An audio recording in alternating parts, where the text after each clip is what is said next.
સુરતના સુવાલી બીચ ખાતે જીપીસીબી એટલે કે ગુજરાત પ્રદૂષણ નિયંત્રણ મંડળ અને એમએનએસ ઇન્ડિયા કંપનીના સહયોગથી વિશાળ સ્વચ્છતા અભિયાન બીચ ક્લીનિંગ ડ્રાઈવ યોજાઈ હતી। આ કાર્યક્રમમાં ગુજરાત રાજ્યના વન અને પર્યાવરણ રાજ્યમંત્રી મુકેશ પટેલ ખાસ ઉપસ્થિત રહી જોડાયા હતા।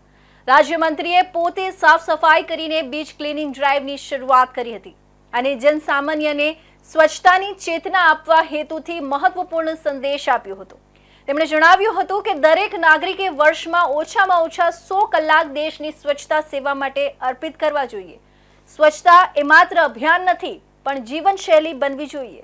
વિશ્વ પર્યાવરણ દિવસની ઉજવણીના ઉપલક્ષમાં 84 તાલુકાના સુવાલી બીચ ખાતે જીપીસીબી ગુજરાત પ્રદૂષણ નિયંત્રણ બોર્ડ અને એમએનએસ કંપની દ્વારા આયોજિત બીચ ક્લીનિંગ ડ્રાઈવમાં વન પર્યાવરણ રાજ્યમંત્રી મુકેશ પટેલ જોડાયા હતા।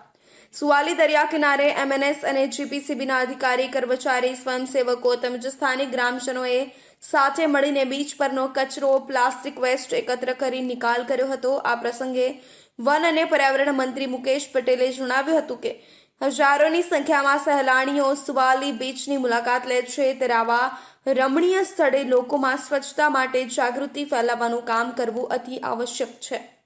વડાપ્રધાન નરેન્દ્ર મોદીએ શરૂ કરેલા સ્વચ્છતા અભિયાનને કરોડો દેશવાસીઓએ લોક ચળવળનું સ્વરૂપ આપી દીધું છે।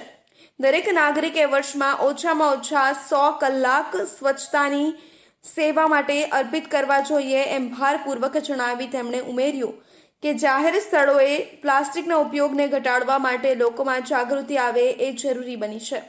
સરકારના પ્રયાસોમાં આમ નાગરિકો પણ જોડાશે તો રાજ્ય અને સમગ્ર ભારતને સંપૂર્ણ સ્વચ્છ બનાવવાનું લક્ષ્ય સરળતાથી પ્રાપ્ત કરી શકાશે। આ પ્રસંગે જીપીસીબીના પ્રાદેશિક અધિકારી જિજ્ઞાસા ઓઝા, જીપીસીબી અને એમએનએસના અધિકારી કર્મચારીઓ સ્વયંસેવકો તેમજ સ્થાનિક ગ્રામજનો ઉપસ્થિત રહ્યા।